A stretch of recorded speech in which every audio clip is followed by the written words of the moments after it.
Hello everyone, this is Rishita from Sharat Chandra IAS Academy. So today we are going to discuss about Nasha Mukt Yuva for Viksit Bharat. Okay, so Nasha Mukt Yuva ante enti asalu general ga ante that is drug free youth ani cheppochu annamata in order to ensure developed India. Okay, so ఇది social justice కింద రావచ్చు topic and internal security పరంగా కూడా ఈ topic అనేది మనకి discuss చేస్తాం. Okay, so ఈ టూ పర్టికులర్ కాన్సెప్ట్స్లలో మనకి క్వశ్చన్స్ వచ్చే ఛాన్సెస్ ఉంటాయి ఈ పర్టికులర్ టాపిక్ మీద. So will discuss in a comprehensive way. Prime minister Narendra Modi గారు ఏమంటారంటే he says that the next 100 Sundays will mark 100 strong steps towards drug free India.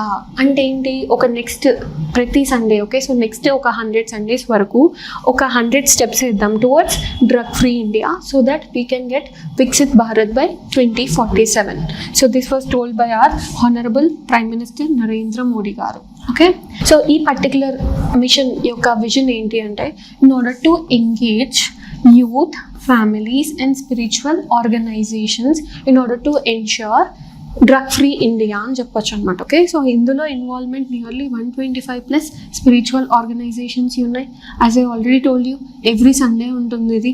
Okay, and it focuses on 28,000+ educational campuses. ఎందుకు అంటే ఎక్కువ శాతం drugs addicted యూతే ఉంటారు. So ఈ educational క్యాంపసెస్ని involve చేయడం అనేది నెసెసరీ థింగ్ అని చెప్పొచ్చు మనం. ఓకే, సో నెక్స్ట్ ఇక్కడ significance. What is the significance of this particular mission ఏంటి అంటే, ఒకటి ఇట్ ఎన్ష్యూర్స్ డెమోగ్రఫిక్ డివిడెండ్. అసలు డెమోగ్రఫిక్ డివిడెండ్ అంటే ఏంటి? సో ఇండియాలో మనం చూస్తే ఇప్పుడు మిడిల్ ఏజ్ పాపులేషన్ అనేది ఎక్కువ ఉంది, రైట్? సో ఎప్పుడైనా సరే మిడిల్ ఏజ్ పాపులేషన్ అంటే చైల్డ్ కాదు, అట్లనే ఓల్డ్ కాదు.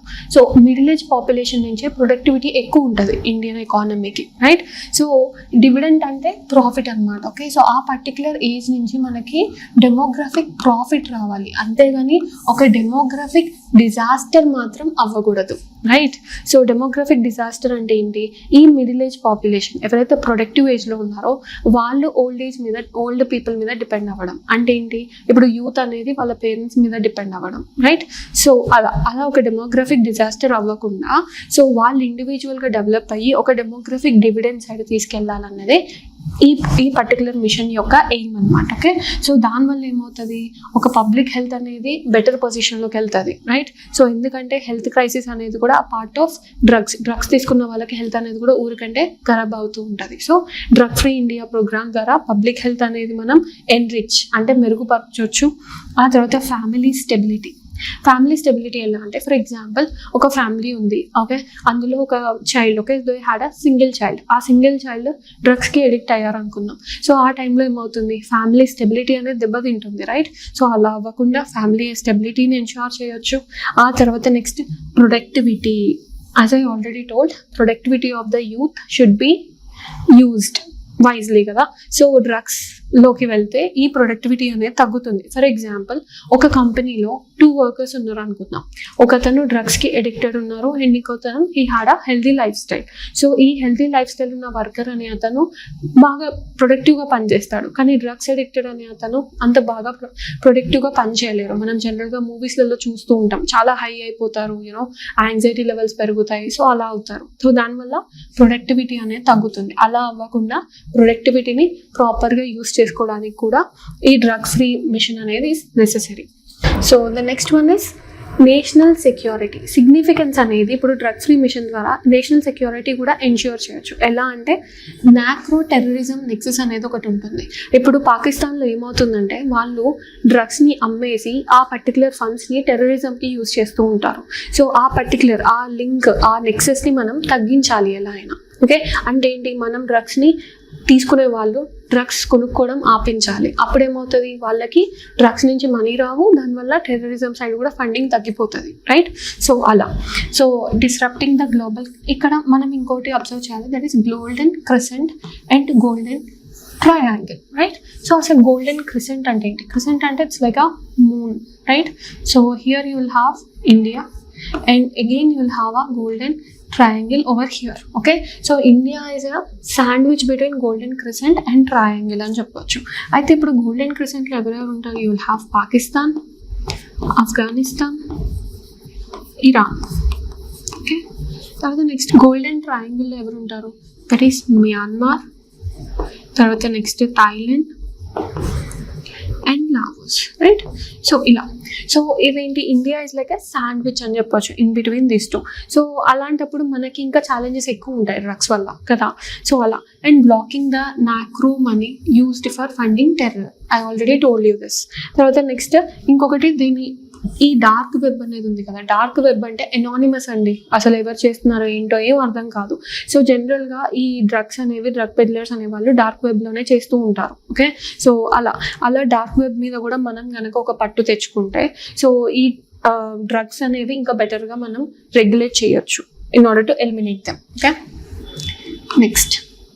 నెక్స్ట్ ఏంటంటే institutional framework. So what are the, అంటే గవర్నమెంట్ ఏం చేసింది in order to reduce this drugs అనమాట. ఓకే, సో ఏంటంటే ఫస్ట్ లా ఎన్ఫోర్స్మెంట్లో we had narcotics control bureau అనేది ఒకటి ఎస్టాబ్లిష్ చేశారు in order to handle the cases in a zero tolerance policy, అంటే అస్సలు యాక్సెప్టబులే కాదు డ్రగ్స్ అనేవి అన్నట్టు. తర్వాత నెక్స్ట్ సోషల్ జస్టిస్, ఎలా అంటే through ministry of social justice and empowerment handles demanded reduction and D addiction centres. D addiction centres అంటే ఏంటంటే, ఇప్పుడు డ్రగ్స్ తీసుకున్న వాళ్ళకి అది చాలా ఎడిక్టివ్ అయిపోతూ ఉంటుంది అనమాట. అంటే లైక్ ఫర్ ఎగ్జాంపుల్, ఈరోజు డ్రగ్ తీసుకున్నారు అనుకోండి, రేపు కూడా కావాలి అని ఒక ఎడిక్షన్లోకి వెళ్ళిపోతారు అలా. సో అలా ఎడిక్ట్ అవ్వకుండా డీ అడిక్షన్ సెంటర్స్ అనేవి ఉంటాయి. అలా ఎడిక్ట్ అయిన వాళ్ళకి వాళ్ళు ట్రీట్మెంట్ చేస్తూ ఉంటారు. సో అలా నెక్స్ట్ రీహాబిలిటేషన్ సెంటర్స్ అనేవి, ఆ వాటికి కావాల్సిన ఇన్ఫ్రాస్ట్రక్చర్ అనేది కూడా ఎన్ష్యూర్ చేస్తుంది అనమాట government.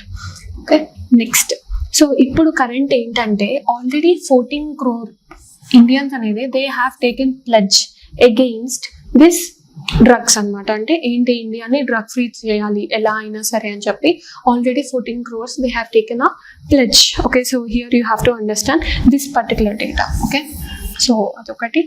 And after that so next critical challenges. So ఏంటి ఛాలెంజెస్ అంటే, ఇప్పుడు డ్రగ్ ఫ్రీ ఇండియా మనం చేయడానికి అంటే in order to ensure few challenges will be there కదా.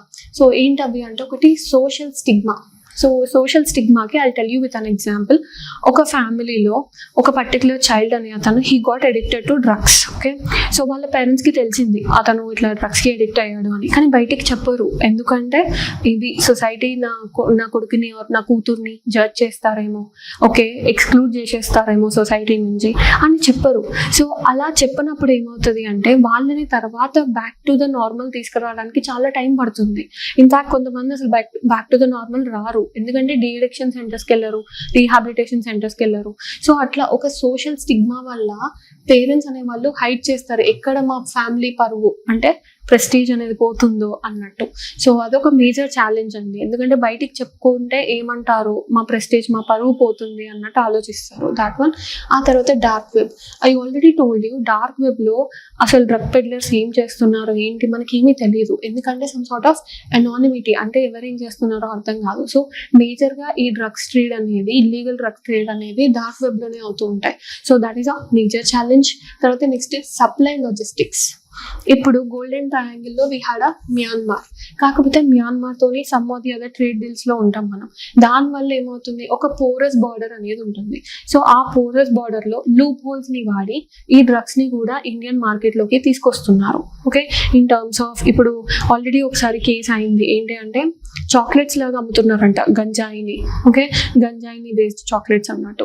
సో అట్లా in loophole way chocolates అనేవి they can import and export కదా. సో ఇప్పుడు చాక్లెట్స్ విధానంగా గంజాయిని ఎక్స్పోర్ట్ చేయడం లేదంటే ఇంపోర్ట్ చేయడం అలా చేస్తున్నారు. సో అట్లా లూప్ హోల్స్ అనేవి వెతుక్కుంటున్నారు. It is also a major challenge. Okay, next, so what is the solving strategy that government is using? First ఏంటంటే ప్రివెంటివ్. మనకు తెలుసు ఇండియా అనేది ఏ తరహాలో వెళ్తుంది, ఇండియన్ పబ్లిక్ హెల్త్ సిస్టమ్ అనేది prevention is better than cure కదా.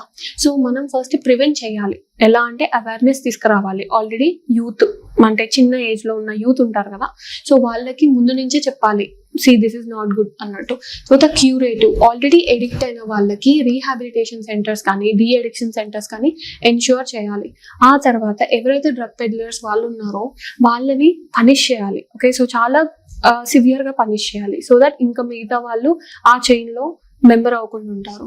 So next one is holistic అంటే ఏంటి, ఒక కంప్లీట్ వేలో. సో ఒక కంప్లీట్ వేలో మనం ఇరాడికేట్ చేయాలంటే we need to ensure the encouragement towards yoga కానీ లేదంటే ఒక some sort of spiritual support అనేది కూడా వాళ్ళకి ఇవ్వడం జరగాలి యూత్కి, సో దట్ వాళ్ళ అడిక్షన్ డ్రగ్ సైడ్ వెళ్లకుండా ఉంటారు. ఓకే, సో దీని ద్వారా ఏంటంటే ఒక వారియర్ కాన్సెప్ట్ అనేది తీసుకొచ్చారు. ఏంటంటే through this mission, okay, so we want to create our youth as a real warriors and ambassadors of positive change. Okay, ఒక డెమోగ్రఫిక్ డిజాస్టర్ అవ్వకుండా ఒక రియల్ వారియర్ సైడ్ ఎలా అయినా సరే మన యూత్ వెళ్ళాలి అన్నట్టు ఈ మిషన్ అనేది వర్క్ చేయడం జరుగుతుంది. Okay, next is legal and global context. So ఇప్పుడు లీగల్ అండ్ గ్లోబల్ కంటెక్స్లో ఇప్పుడు ఈ పర్టికులర్ మిషన్ అనేది గవర్నమెంట్ ఎలా తీసుకురాలేసింది under article 47. Under this article, the state can prohibit the consumption of intoxicating drinks and drugs that are injurious to health of citizens. Okay, so ఇది దేని కింద ఉంది? It's DPSP అని చెప్పొచ్చు. ఇట్ ఈస్ అండర్ Part 4 అన్నమాట. Okay, so ఇది గుర్తుపెట్టుకోవాలి మనం. ఆ తర్వాత ఇంకొక యాక్ట్ కూడా తీసుకొచ్చింది. ఏంటి act? Narcotics, drugs and psychotropic substances act అనేది ఒకటి వచ్చింది in order to ensure or rigorous punishment for those who are involving in trafficking the drugs. ఆ తర్వాత SDG sustainable development goals 3, that is good health and well being అన్నమాట. Okay, good health and well being. So ఈ good health and well being అనేది, ఈ sustainable development goal అనేది by 2030 మనం achieve చేయాలి అంటే we need this type of missions. ఎందుకంటే good health also ensures or drug free health కదా. So అలా, so in this way we had legal and global context. After that so way forward ఏంటి? So ఒకటి ఏంటంటే convergence between ministries, అంటే ministry of home affairs, ministry of social justice, ministry of health, వీళ్ళందరూ ఒక collective వేలో కనుక work చేస్తే ఇంకా బెటర్గా మనం ఈ మిషన్ని ఇంప్లిమెంట్ చేయొచ్చు. So next one is using technology like blockchain. ఇప్పుడు బ్లాక్ చైన్ టెక్నాలజీ అనేది ఫర్ ట్రాకింగ్ ద కెమికల్స్ అనమాట. ఓకే, సో కెమికల్స్ అయితే ఏమి, తర్వాత using of this big data. Okay, so in order to understand this how this dark web works. Okay, so అందులో ఉన్న అనానిమస్ని కొంచెం తగ్గించడానికి, so that we can identify who are trafficking the drugs అన్నట్టు అలా టెక్నాలజీని యూస్ చేయొచ్చు. Next community models. ఎలా అంటే ఫర్ ఎగ్జాంపుల్ ఇప్పుడు విలేజెస్లలో ఉంటారు. ఓకే, సో విలేజెస్లో ఏంటంటే దే డోంట్ నో, అంటే ఏమంటారు, లైక్ ఈ డ్రగ్ తీసుకుంటే ఇలా ఉంటుంది, ఈ డ్రగ్ తీసుకుంటే ఇలా ఉంటుంది అన్న ఎంపవర్మెంట్ ఉండకపోవచ్చు. సో విలేజ్ లెవెల్లో ఇప్పుడు గాంధీ గారు అంటారు ఏదైనా సరే గ్రాస్ రూట్ నుంచే స్టార్ట్ అవ్వాలి అని, రైట్? సో అలా ఒక ఎంపవరింగ్ అనేది పంచాయత్స్ నుంచి స్టార్ట్ అయితే stating by drug free villages అన్న ఒక కాన్సెప్ట్తోని కనుక గ్రౌండ్ రూట్ నుంచి తీసుకొస్తే మనకి ఇంకా బెటర్గా ఈ మిషన్ అనేది సక్సెస్ చేయొచ్చు మనం. సో నెక్స్ట్ అయితే ఈ పర్టికులర్ మిషన్ ఇది డ్రగ్స్ ఫ్రీ ఇండియా అనేది ఎన్ష్యూర్ చేయడానికి ఇది జస్ట్ ఎన్ఫోర్స్మెంట్ ఒక్కటే సరిపోదండి. ఇట్ ఆల్సో నీడ్స్ ఆ psychological integration of youth into nation building. నా ఇండియాకి నా అవసరం ఉంది అని ఒక సైకలాజికల్నెస్లో వాళ్ళు అనుకొని ఆ డ్రగ్స్ నుంచి దూరంగా ఉంటే అప్పుడు ఈ మిషన్ అనేది ఇంకా బెటర్గా సక్సెస్ అవుతుంది అని చెప్పొచ్చు. Okay, so this is all about this particular scheme. ఏదన్నా ఎగ్జామ్లో ఈ పర్టికులర్ స్కీమ్ గురించి కనుక వస్తే ఇలా కాంప్రహెన్సివ్గా చదువుకున్నప్పుడు we can answer in a better way. So next slide, that is for a developed Viksit Bharat by 2047. Okay, so A healthy youth is needed. So ఒక healthy youth అనేది very necessary for making India a Viksit Bharat by 2047. So in this context we have to say no to drugs and yes to life. Okay, so you have to say no to the drugs and yes to the life. Okay, so thank you. This is Sharat Chandra IAS Academy. Your dream, our mission.